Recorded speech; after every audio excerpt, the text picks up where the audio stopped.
They're so expensive. Oh, yeah. The flowers are so expensive. If I were to be going out with that, I'd just be like, all right, you know, Valentine's Day, can we just treat it like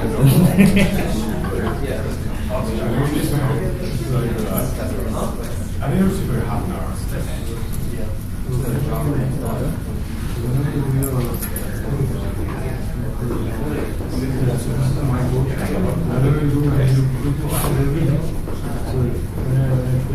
Hey, good afternoon. Any questions? Yes. Can I do what? Can I do what on IntelliJ? I can try.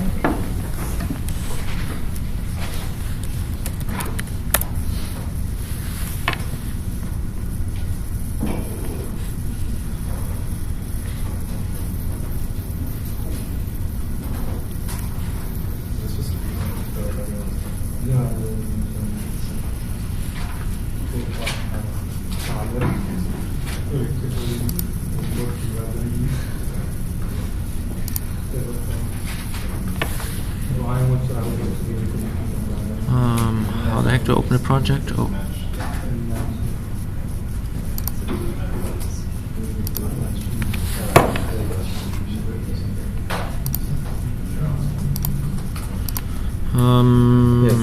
Maybe not. We did everything except for these 3,000 built. It takes a long time.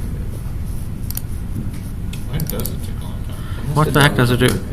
Okay, so I guess the short answer is no. I can't write no short. So here's the only thing that I know how to do in IntelliJ, because I'm not an IntelliJ expert, is to first make the SBT project by hand, and then open it in and then you run. Then you install the IDEA plugin, and then you use make SBT IDEA or whatever it is, and that way it makes the right plugin. That's what I know, but there must be a better way of doing it. Yes.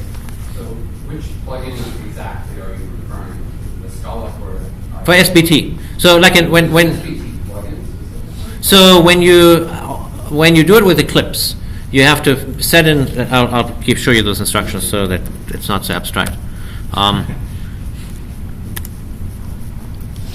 You have to you do an SBT new, and that makes you a new project, and then you add this plugin, this thing over here, so that afterwards you can say SBT Eclipse, and then it makes an Eclipse project, and it has the Scala test and everything set up right. And when there is a similar way of doing it for IntelliJ. So if you just Google for SBT and IntelliJ, it'll tell you the magic commands for IntelliJ, and then I know it'll set it up right because I did that once. I just can't remember them. And I don't know what happens when you just set it up in IntelliJ. Nothing bad.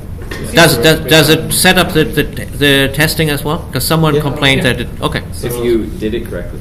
Okay. So if one of the IntelliJ people could maybe put a recipe onto Piazza, then that would be really helpful. Yes. I ended up having to install Scala test and Scala check manually.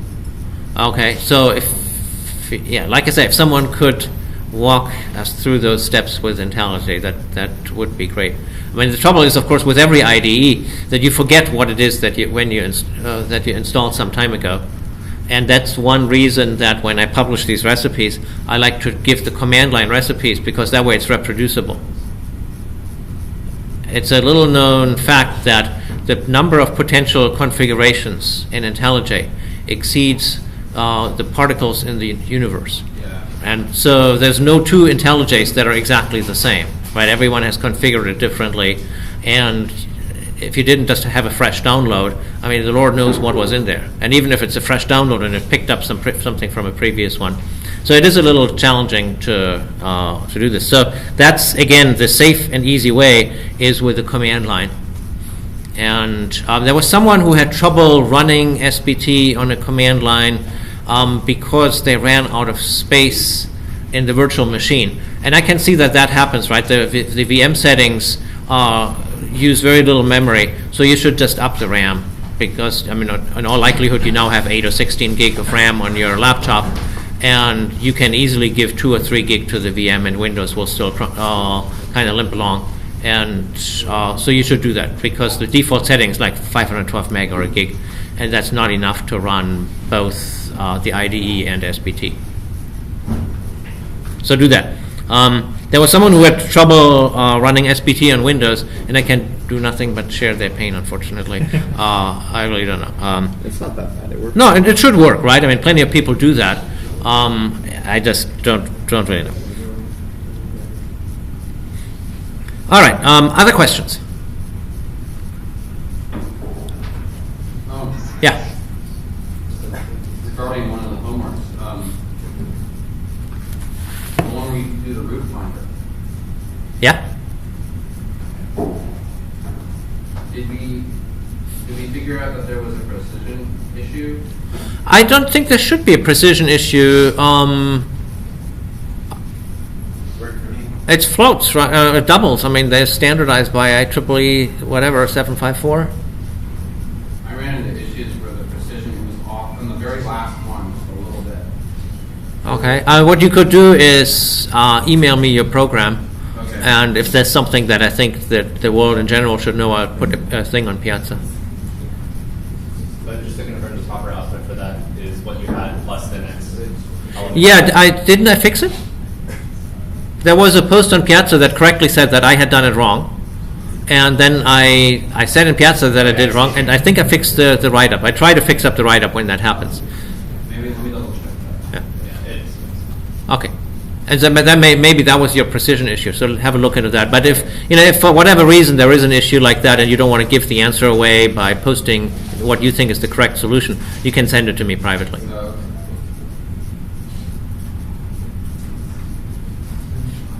Yeah, and so everyone's figured this thing out, that with the misnaming those reduces. I hope so. Sorry about the confusion, but it was all good. So everyone had to think about the reduce hard over the weekend, and that is not a wasted effort. So. Wait, could you clarify what was the final? So I updated the homework. This is homework 3, right? So I. It's updated, yeah. Yeah. What's that? Oh, it's updated, yeah. I know. What's the question? So the question was, what was the final resolution of this discussion? And so the resolution was to do exactly what the homework asked you to do in terms of what to combine and disregard the naming because those were swapped. Yeah. Yeah. Sorry about that. All right. Let's move on to the lecture.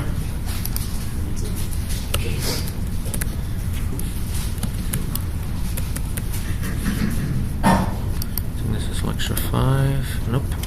Which lecture are we at? 7? I think it might be 6. There we go. Yes. All right. So, first thing I want to do is get everyone into the Scala doc. So, Scala doc is kind of like Java doc, except for Scala, of course. Probably a good idea to actually download this locally. And so here it is. And the most important difference between Scala doc and Java doc are that little search field up here. So let me put it in. Doesn't seem to work so well when I blow up the size. So you see up here a search box, just like in JDK 9, except Scala's had it for many years. And so if I type in something like here, like list, then it does an incremental search, and everything with list comes up. That's why you don't have that list of packages and classes that you had in the Java 8 Java docs. And then it works kind of the normal way. And here it is. So, well, the other thing that is noticeable is when you look at this is here for list, and just look at how many methods there are. So the philosophy in Scala is if something is worth doing, it's worth overdoing, and so they tossed in every possible method that they could think of, so that if you do something that's fairly standard, you don't actually ever have to implement this. So when I make you do things like implementing sum by hand and all of that, that's just for practice. Of course, there is a method sum. It happens to be right here that will sum up a list of anything that is summable. And so that's generally true. So if you want to get some work done, it's a really good idea to ask yourself, is this a general thing? And if so, spend 10 minutes with Scala doc to try to find that. So that's ScalaDoc. We'll obviously be using it frequently. Also from now on, unless I specifically say otherwise in the homework, any of the methods in ScalaDoc are fair game. If there's something that does something useful for you, then go for it. So yes, so we're making these exercises for practice, but at some point, we're at the point where we want to get real work done. So let's have a look at the list methods here. There are some handful of them that are important, and so I try to categorize them here a little bit on the slide. Just because there's so many, there's the basic methods that make lists work. There's a bunch of operators, some funny looking. You can access elements by position, so you can get the nth element, get everything up to the nth element, and so on. There's a bunch of methods that do obviously things like reversing, sorting, max, min, and so on. There is a bunch of methods that take a unary predicate, a function that is true or false. So, for example, count counts how many elements in the list fulfill a particular predicate. If you don't know how many elements are positive, you just call count. Exists for all. That's pretty obvious what they do. Filter, we know. Find will find you the first match. Partition will break a list into two, into the ones that fulfill the predicate and don't. Remove gives you a new list with the predicates removed. It's the opposite of filter. And take while and drop while is pretty obvious what they do. Then there are methods that take a function and then they transform the list. And so there's map and flat map. We'll look at flat map a little bit later. I don't even remember what reverse map does. And for each, which we will not use in this course, because for each will apply a function with a side effect. Then there's one method that takes a binary predicate sort that sorts the element by that method. Sort or sort with. This might be a typo. Then there are friends reducing and folding. I'll tell you what folding is in a minute. And then there's a few other things that are kind of interesting, like intersection and union. There's a zip that will take two lists and make a list of pairs of the corresponding elements. There's a zip with index that takes a list and makes you a list of pairs where the index is 0, 1, 2, 3, and so on, because sometimes you will want to know those positions. And there's a make string that I'll demo in a minute. So let's look at these operators. So there is a colon that we of course know, 3 : will put the 3 in front of a list. Then there is a : that puts it at the back of the list. There's a ++ that concatenates two lists. You can also use a triple colon if you like. And I guess there is a slight advantage to do a triple colon that I'll come to in a minute. There's equal and not equal. Then they compare the lists by elements, so they check whether two lists have the same elements in the same order. In Scala, you do not have the same nonsense as in Java, where you have to worry about equal versus equals. You remember in Java, equal is pretty useless except for primitive, because it tests whether two things are the identical object, which is something that you want to know like exactly never. And equals is what you actually want. So in Scala, that difference is resolved in a different way. Equal does what you always want, namely test for equality, and the thing that you never want to use has some name that I can't remember because I've never had to do it. So these operators here, those odd-looking ones, we'll come to in a few minutes. Just a couple of general concepts here before introducing the next slide. So imagine you have this Hello Kitty calculator here, and you type in 1 + 2 × 3 equals. What do you get? You get 9, right? Because the Hello Kitty calculator doesn't know anything about operator precedence. It'll first compute 1 + 2, which is 3, and then it'll multiply that times 3, and it gets 9. Of course, if you used a calculator like a graphing calculator in calculus, those ones have been wired that they do know about operator precedence. But So operator precedence simply means that some operators have a higher precedence, and the parentheses should be set so that those get executed first. There's a second unrelated term called associativity. Associativity means if I have an expression such as this one here with no parentheses, does the left one get done first or the right one get done first? So, of course, the minus sign is left associative. That means that this one is actually the interpretation chosen. Now it says here in C++, most operators are left associative, same in Java. These slides came from a C++ based course. And so when you have like A equals B equals 3, that actually means compute B equals 3. And that thing has a value, namely the value that was assigned, or 3. And then that is moved into A. So in C++ and Java, equals is an operator that has a value. In Scala, equals is not an operator. So in Scala, there's no question whether equals is a left or right associative. In Scala, equals makes a statement. It doesn't have a value. So in Scala, there's a big difference in that you can create your own operators. You may know that in C++ you can overload existing operators. You can give exciting new meanings to operators such as plus and minus and make your programs unreadable by doing that. But in Scala you can invent whole new operators. There's some rules what these operators can consist of. So you can use any Unicode character in the symbol category. That excludes things like letters and numbers, but it includes all sorts of mathematical symbols.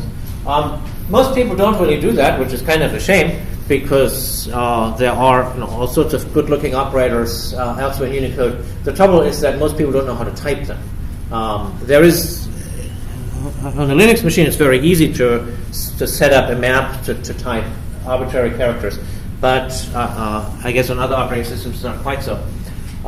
So what most people do is they still use the good old ASCII operators, but then they string them together into longer sequences. So you can have an operator that says equal, less than, greater, equal, or something, and that's a new operator in Scala. And you've seen some of them, such as colon, colon, or colon, colon, colon, colon plus, and plus colon, and all of those things. So now when you make your own operators, then how do you deal with precedence and associativity? In C++, where you can overload operators, the rule is simple, that the overloaded operators have the same precedence and associativity as the original ones. So an overloaded plus is parsed just like the regular plus. But if you have an infinite set of operators, what to do? In some languages, you have to give a numerical precedence for each operator that you introduce. And then that one is used. Scala, on the other hand, has chosen a slightly different scheme. They said, we will just look at the first letter of the operator. And for that first letter, we use the same precedence rules as in C and C++ and Java that everyone knows. And that works well enough. That way, the familiar operators like times and plus and percent, and you don't have to worry about them. They work the way that they always worked. And then if you define a new operator, you just need to choose the first letter so that the precedence is what you want. So if you were to define an operator like star star for taking something to a power, then you have to realize that now has the same precedence as the regular star, which is probably not what you want. You might want to choose something better with a special character that would fall down here, because you want powers to bind stronger than multiplication.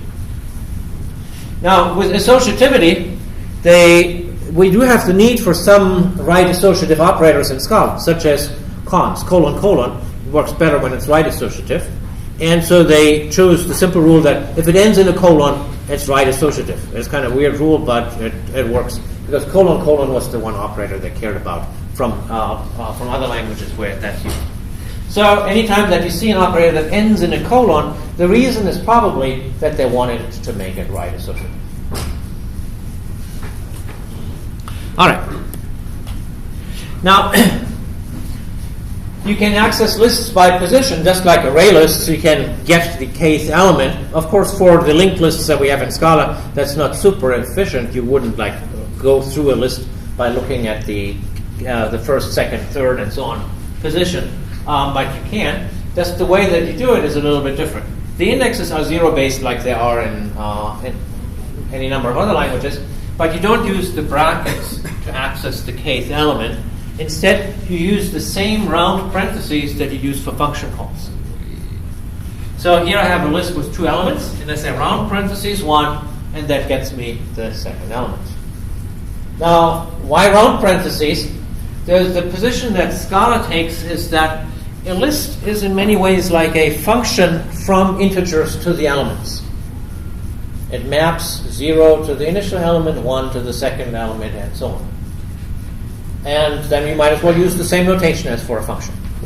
So hold that thought, we'll come up in the next slide again. Then there's a couple of useful functions. There's a slice where you can take out some sublist from a list, and it works just like substring in that the first index from that you give to slice is the index of the first thing that you want to include, and the second parameter is the first one that you want to exclude. So if you know how to use substring, you know how to use slice. And then we'll look at drop and take in the lab. They're pretty easy to understand. So the workhorse that you have in Scala are these methods that take function parameters. Map, filter, reduce. You know, that's a large number of use cases where you do nothing but that.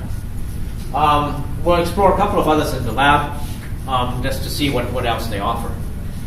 So, in fact, a Scala programmer will not want to write a loop to do things some number of times when you might as well just generate this set of numbers and then use map. So instead of, I want to generate len random numbers. And so I'm just taking one to len that gives me this many numbers. I call map. And then inside the map, I say what I want to do. To generate the random number. So here I'm generating len numbers that go from 0 to n. And they all get packaged into a list. So I instantly get a list of random numbers. That's much nicer than a loop, because in a loop, I'd have to have some control sequence that I'm not really interested in the first place, and then I need to actually put them into a list. Here the map just says, just collect them. Isn't that not really that random? Because the first one you only get 0, and the second one you only get 0 or 1 instead of all being between 0 and n. I get it. Is that not really random? Because for the first mapping, you can only get 0 as an output. No, I mean, this is not a pure function here. So this is the Java or Scala random number generator. We can just try it out. Maybe it's easier to do that than to argue about it. Oh, wait, never mind. You're not using X. No, I'm not actually. Oh, I see what you're saying. I'm not using X at all. That's correct. Yes. So, in fact, I could try to see if I can put in an underscore here. I don't quite know. So the values of the initial list don't matter. That's correct. In this case, I'm not using the indexes, which is exactly what you would do in Java, right? You would say for I equals from 0 to len, and you wouldn't be using I either. Right? Because that's how it is. If you just want to do something so many times, you don't necessarily use the variable. Now you might say, isn't this terribly inefficient? Well, but think about it this way. The 1 to len thing is not actually making a list.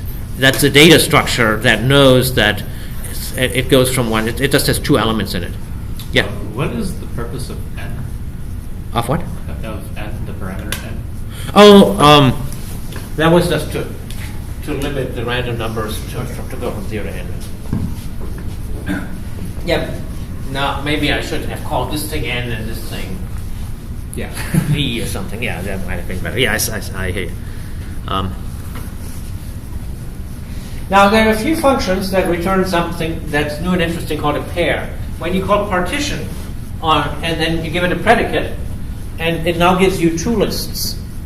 The ones that fulfill the predicate and the ones that don't fulfill the predicate. And so they could have put those into a list. They could have given you a list of lists, but instead they give you something different called a pair. Notice the opening parenthesis here, the closing parenthesis here, and the comma in the middle. That indicates a pair. A pair is a special case of what's called a tuple. So it's a tuple of length 2. So over here I have a triple.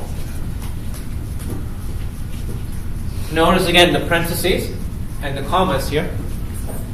So this tuple here has an integer, a double, and a string. And the type of this variable, of the type of my first tuple, is int, comma, double, comma, string in parentheses. That's how the type is denoted. Okay, it's a tuple type. So you can have, and the type, a tuple is strongly typed. This is different from a tuple that we've seen in the previous slide. That was a tuple list of int, comma, list of int. And you can't assign one to the other. They're all different types. So that's different than putting these in a list. I could have made a list out of these three, and I would have gotten a useless list of any. I would have lost the types of the elements that way, because it uses the least common supertype. So when you have a tuple, then you want to get access to the components of the tuple. There are two ways of doing that. The first one is with methods. To get to the first element, use _1. Oddly enough, the tuples are 1-based. I don't really know why. Oh my god. So weird. Yeah. Design. So there's some reason for it, and I have to refresh myself what that was. So the methods are called _1, _2, _3. In fact, if you try to use _0, it'll tell you there is no such method. Because and there's no _4 either. So you wouldn't have an index out of bounds exception, but the methods are not there. This is a particular type. It's this type, and it has exactly these three methods and no more and no fewer. So any such mistake would be found in compiler. So here I'm accessing the second element. You can actually omit the dot and say my first tuple space _2. I don't find that so helpful, so I normally do it this way.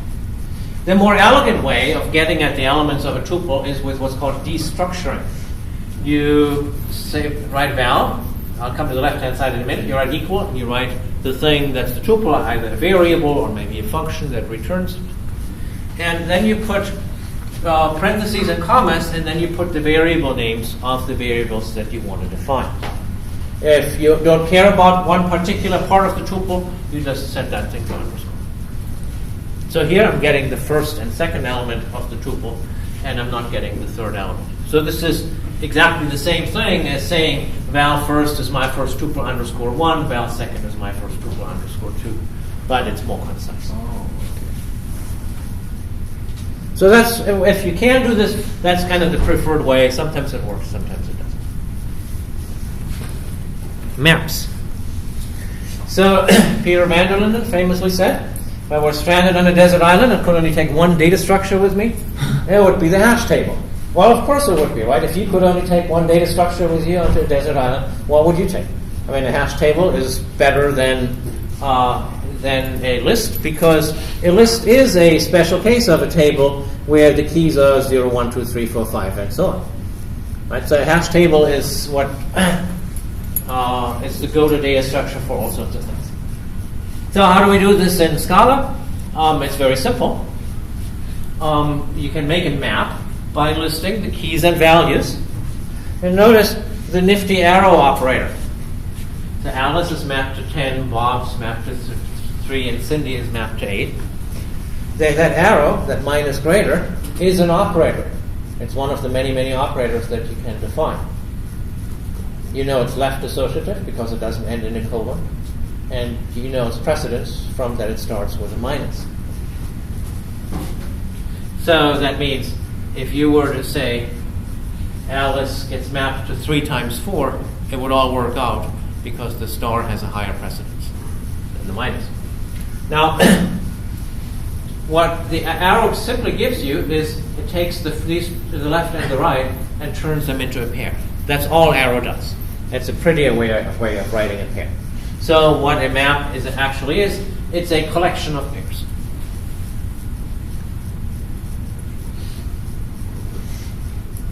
And if you think about what goes on inside the hash table, that is, of course, exactly what does go on inside the hash table, right? It collects up these pairs. To access an element, here's what you do. So you write the name of the map, and you write an opening and a closing parenthesis, and then you put the key inside there. So you don't have to call, like in Java, scores.get.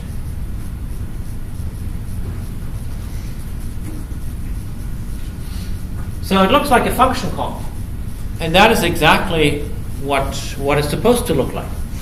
Because if you think about it, why did they call it a map? Why is a map called a map? It's not that you roll it out and you see countries and continents in splendid color, right? It's called a map because it is a mathematical map. It's a function. It maps the keys to the values.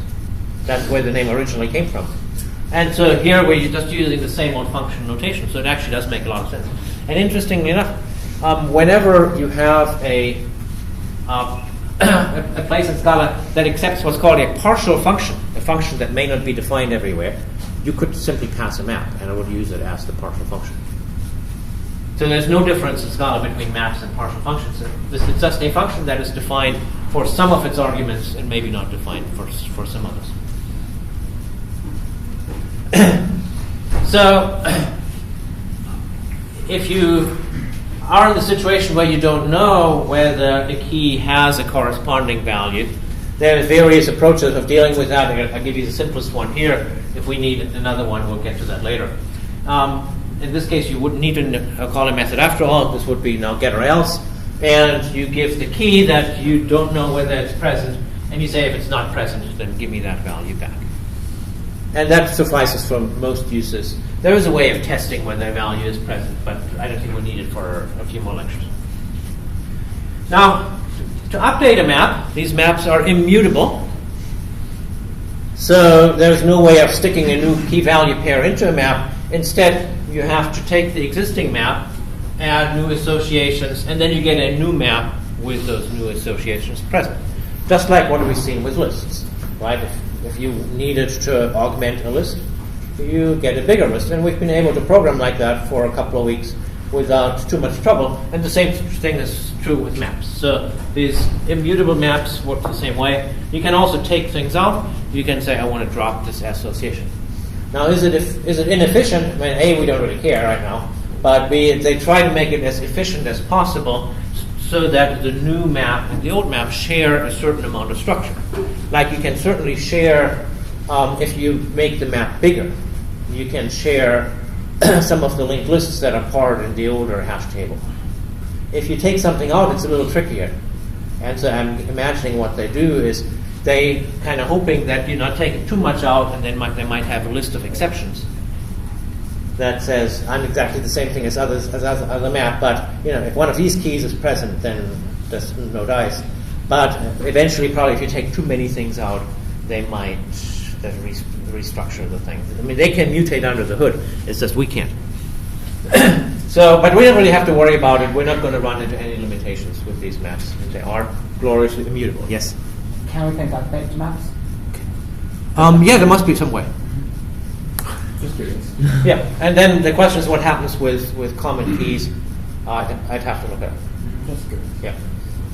Yeah. So this is different from the map. The map method allows. Oh yes, totally, completely different. Yes. Okay, that's why I think you meant that was what you were supposed to use for the 1 bits. Is the map type? No, I meant the map method. Okay. Because we haven't seen this one yet. Yeah. So, I mean, in general, even though the homework is due on Monday night, I would never put in something into the homework that I only talk about on Monday morning. Okay. Because my expectation is that the homework is all said and done on Monday morning. No, this is the last one anyway. Yeah. Oh, I see. Yeah. But yeah, that's still standard. Yeah. No, that is a little confusing, right? That the lowercase map implies a function, Right. and the uppercase map is a function. Right. It's a partial function with a finite set of keys and values. Yeah, that's totally true. And yes, the uppercase map does have a lowercase map method Oh, that's because it has a collection of it is a collection of pairs. All right, so that's about maps. We're going to be using maps next week, maybe even on Wednesday, I can't remember, for making symbol tables. Now, but now back to yet another map. So this has nothing to do with the map data structures, but everything to do with the map method, flat map. So here's what I want to achieve. I want to get a list of all pairs where x goes from 1 to 4 and y goes from 1 to 4. That's my ultimate goal. So let me walk you through how one can do that. Step 1 is, let me solve a simpler problem. I want to get the list of all pairs where the x goes from 1 to 4 and y is always 0. That one is simple, because what I do is I say, well, hey, I have 1, 2, 3, 4 here. So I start out with 1, 2, 3, 4, and then I map this function that takes the number 1 to 4 and turns it into that number followed by a 0. Then I get 1, 0, 2, 0, 3, 0, 4, 0. Okay? Now I do that multiple times. I say, how would I get the one that has 1s back here? Well, obviously, I would not do it here with the 0, but I would instead do it with the 1. So if I put a 1 in here, then I get 1s as the second coordinate. If I put a 2 in here, I get 2s as the second coordinate. 3, 3s, 4s as the second coordinate. So what I'm going to do is I'm going to have a second variable y and map that to this thing out that I just copy from here, with the 0 replaced by the y. So now I have two maps. I have a map here and a map here. What do I get? I get a list of whatever I would get from the red thing. The red thing gives me 4 lists. These 4 lists that you find here. Okay? And now that's not quite what I want, because I have this pesky list of lists. If I replace this called a map with a called a flat map, then it flattens them all out into just a list. That's what flat map does. Is it recursive? Like if there's like a list inside of a list? Oh, I see. No. It does one level of flat map. Okay. Yeah. There is one could imagine a function that takes like all lists away, but in the context of that, I've seen that in Scheme, where you could have heterogeneous lists, where you could have a list where some of them are inside that list and some of them are lists of lists. But in Scala, that's very unlikely. Okay. Because you wouldn't have a type for that thing. Okay. So that's fine. So one way of looking at flat map is it just gets rid of pesky things that are here inside this list, of one level of listing. And that's often what happens. One way to think about it. The other way of thinking about flat map is your go-to thing whenever you want to vary something in 2 dimensions. Like here we wanted to vary the x's and then we wanted to vary the y's. And then you get into this 2 levels of map thing. And then you have to rewrite all but one of them into flat maps. It always takes me a minute or two to remember which one I have to replace by flat map, and which way the x's and the y's come. Notice that here's the y on the outside and the x's on the inside, but that's one gets used to it eventually. Yes? Is the S is a middle block different than the first S? No, this is exactly the same one. It's both the set here, 1 to 4. They could be different. I could make, if I wanted to have like the x's range from 1 to 10 and the y's range from -5 to 5, then I would use 2 different sets. And then the question is, which of these is which? So that would be a good mental exercise to figure that out.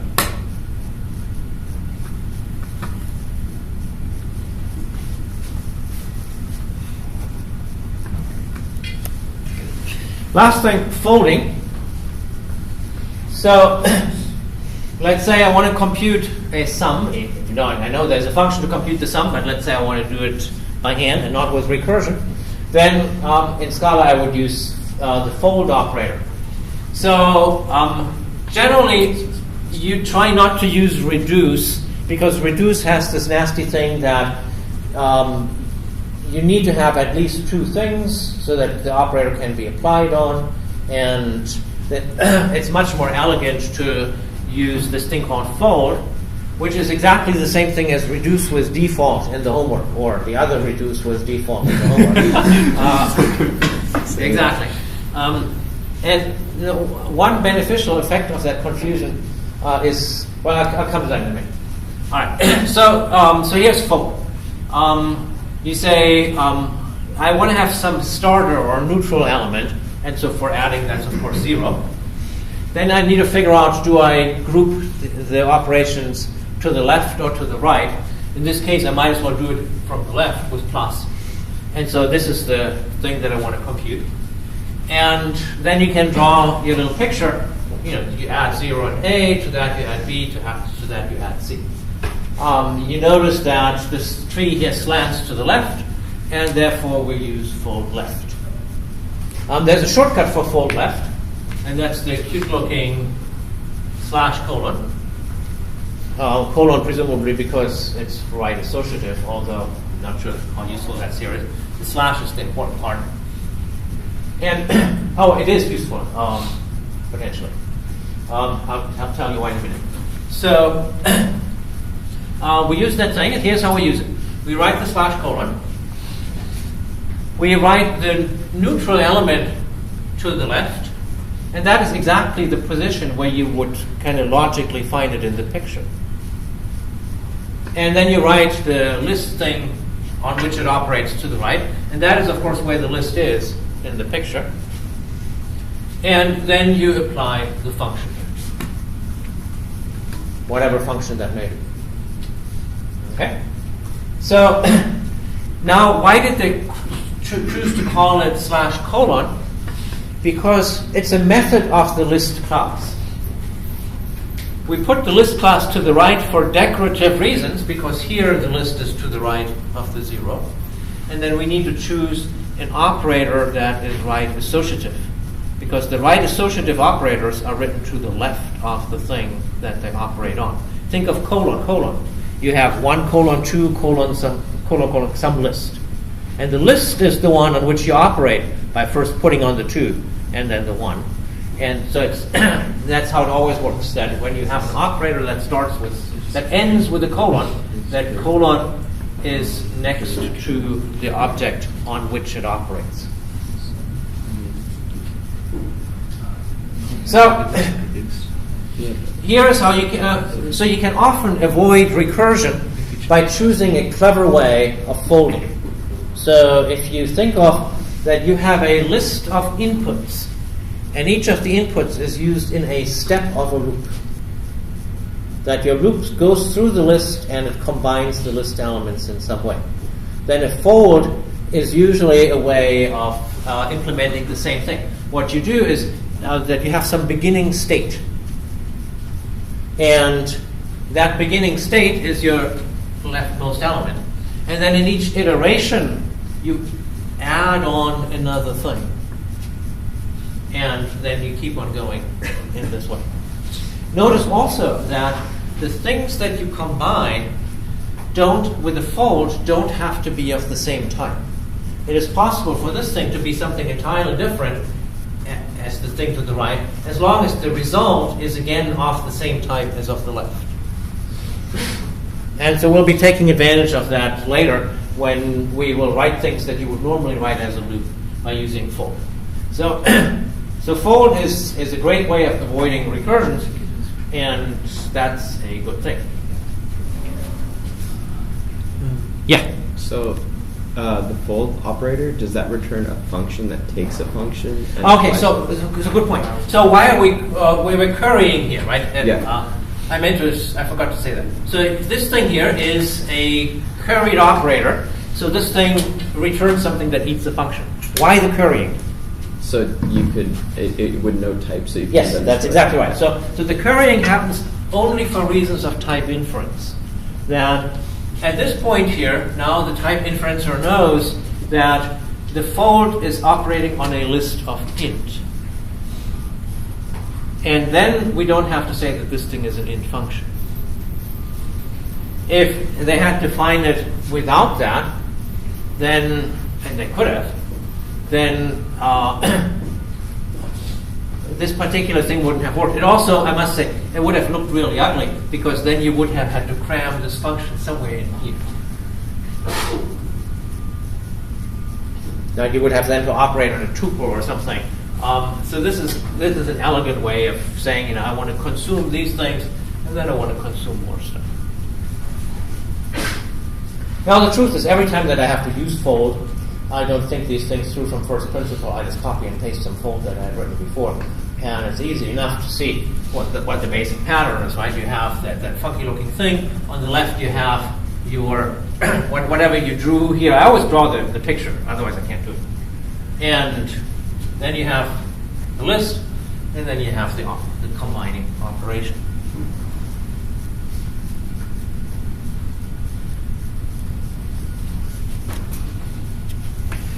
Finally, there's a thing called make string. That's something pretty trivial. It takes the list and it concatenates all the elements, calls to string on them, and then it adds a little separator.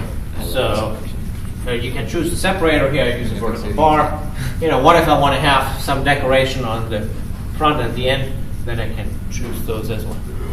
So that's simple. Does Java have something like that? Not that I know. Since Java 8, string.join. Oh. Yeah. Yeah, so I have a question. It's kind of like off topic, but what is the design thought process behind having a rich library versus having like a sparse library? Well, I think it's always better to have a rich library, right? I mean, why not? More compile time, No. bigger download. I mean, in the grand scheme of things, I mean, there's all sorts of stuff in this Java library that you never use, like Corbin, right? That gives you the big download. It's not having another 50 list functions. No, I think a bigger library is better. One of the reasons that in Java, until recently, it was not easily possible to give us a bigger library is that you don't have higher order functions. To express a lot of these things, you need to be able to pass in some kind of an action. So now that if you look at the Java util stream, for example, it's fairly big. Look at all the collectors. You know, there's 5 dozen collectors, and so you do have big and more complex libraries. Okay. In Scala, it's a little bit easier because the function types are less unwieldy than the lambdas. You don't have to do crazy things like int function and angle brackets or whatever, because the function type notation is compact. Once in a while you have some nifty operators. So, but no, I'm all for a rich library. I mean, why should I have to do the work of re-implementing something that can be trivially done? Makes sense. And then also, when it comes to these things, like particularly with these lists here, where you do have to worry about tail recursion and stack depth, I don't want to have to think about that every time. There was a question back to someone? Okay. And I mean, it's easy enough. If you don't like the rich library, don't look at it. Right? But if you want to use some of it, have a look and see if. And it's always a lot of fun for me to say, I can use this thing and reduce it by 10 more characters. So in this lab here, you will in fact do some of that. So there's a little bit of playing with the library, and then there's a little bit of playing with fold, kind of on a fairly elementary level. And if you get to 3, that's great. I doubt that many of you will. And there's a 4 and 5 too, if you had more. What we're going to do is, I'm out of town next Wednesday, and I'll make you finish up the various labs that you might not have finished. That yes. So you said next Wednesday, right? Yeah. So that's 26th. That sounds right. And it should be marked in the calendar as no class. But on the calendar it says on the 21st you're away. Whoa. Next Wednesday is the 21st. Yeah. 9 days from now. Oh, wait. 26th is a Monday. Oh, Yeah. okay, wait. Yeah. So the calendar is correct. Yeah, I had a brain. Yes. Okay. Yeah. And so I will just make you finish whatever, and I leave it up to you whether you want to meet at a coffee shop or virtually or whatever, or come here. Okay, so let's get going, and in 20 minutes or so, let's talk about steps 1 and step 2. That's fine. There was no expectation that you get through very much. Yes. So you're just with the warm up, right? So what to take and drop to, I'm sure you figured that out. But let's look at span. Okay. So I've chosen span because when I first looked at it, I had no idea what it did. So I mean, I looked at the most obscure one of them all. So let's see where span is. Right? It says, splits this list into a prefix-suffix pair according to a predicate. So whoever wrote that documentation is not God's gift to tech writing. And so one really just has to try it out, right? So let's just get a REPL going. So I like this REPL. So let's just make a list.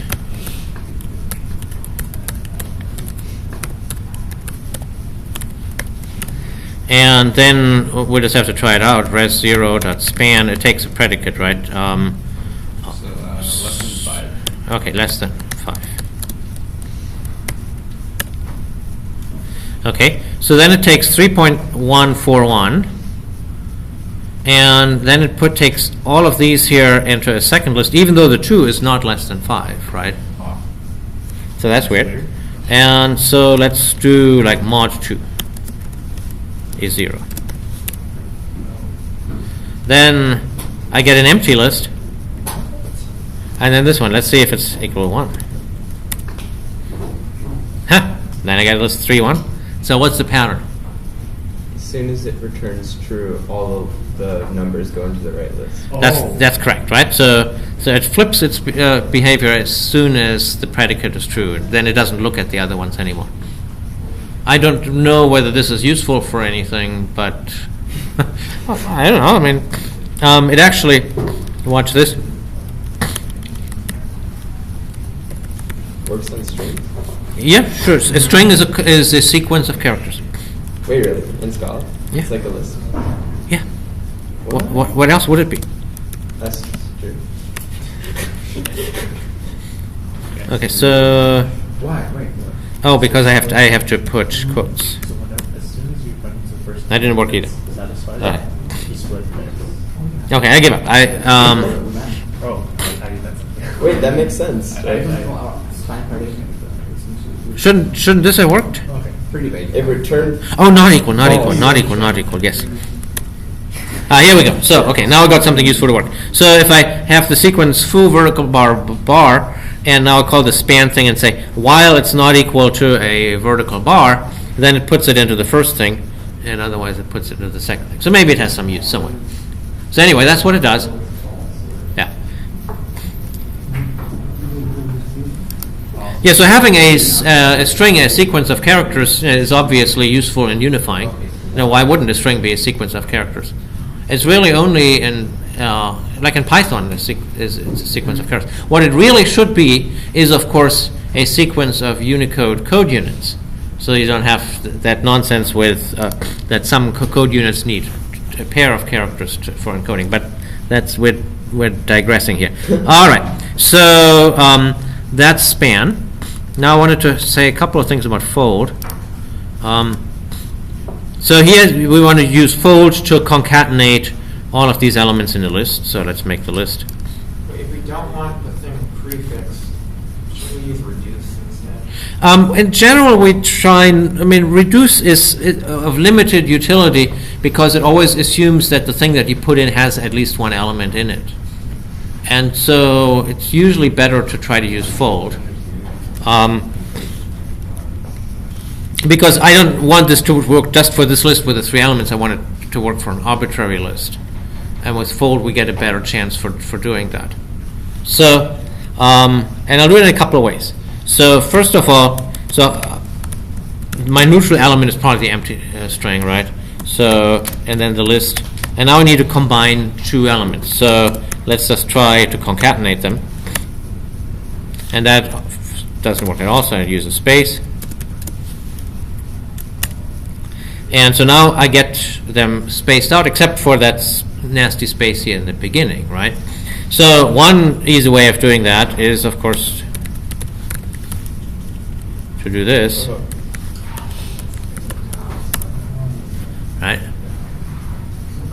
But that, we're assuming it has a head. Exactly, So why not right? use reduced? So that's not so, yes, and so I think that's a very valid objection, right? So what we really want is we want something else. So we do want to have this form, but we want to have kind of a better operator, right? And so we have the existing string and we have the new string. So the operator that we want is, I can't use new, I guess I have to spell it like this. And so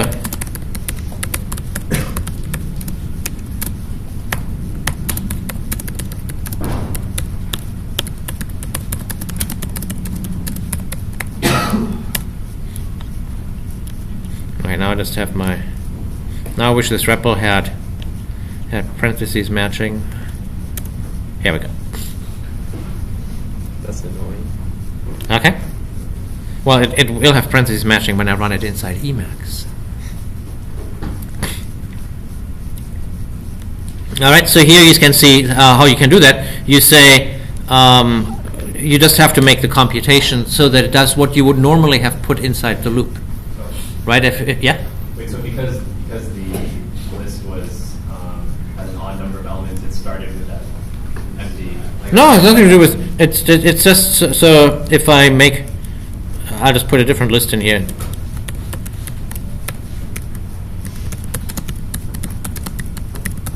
Nothing to do with odd numbers. But now this will work for any list, right? So if I now, if the list has nothing in it at all. But as to why it appended the space, like without. That is what you've done ever since 46A. When you concatenate all of the things inside the list with a separator, you have to somehow deal with that special case. Okay. What if it's the first one, right? And so there's various ways of doing it. You could have like a Boolean that changes from false to true. But the simplest thing to do that doesn't require you to make a new variable is to say, if right now my list is empty, then just replace it with, if the string is empty, replace it with the first thing. Otherwise, put the separator. Well, I guess because we were already putting the space in between like X and Y, or in between the underscores, it didn't seem like it would pop up before the first element. Oh, did? Here, we have that here. So over here, because I seeded it with the empty string, and so the empty string then had the space afterward. All right, I see. Maybe I should rewrite this exercise with commas instead of with spaces. So I guess like the first iteration of the fold is the empty string and hello. Yeah. The empty string plus space hello. Okay. Yes. Okay. Yes. And so I'm seeding it with the empty string. All right. And You could also use drop, right? I could also do that. And maybe that would be more elegant in this case. Or of course I could have just called substring. But I wanted to point this out as a general thing, that this is very much like the loop that you would have used, where you say if the result is empty, then set it to the next one. And so it's true that just about any loop that you can write, you could rewrite as a fold. Okay. Time for one more. Yes. So. Let's look at this mystery function here.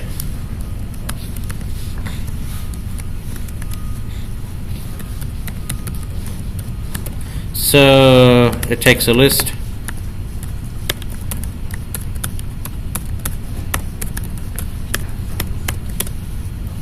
And so obviously what it does is it drops out the even elements.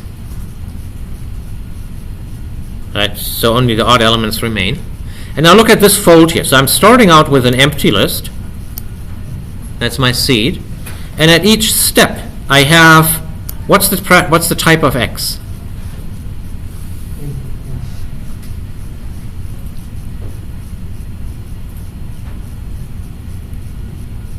It's the same type as that of the seed value. What's the type of Y?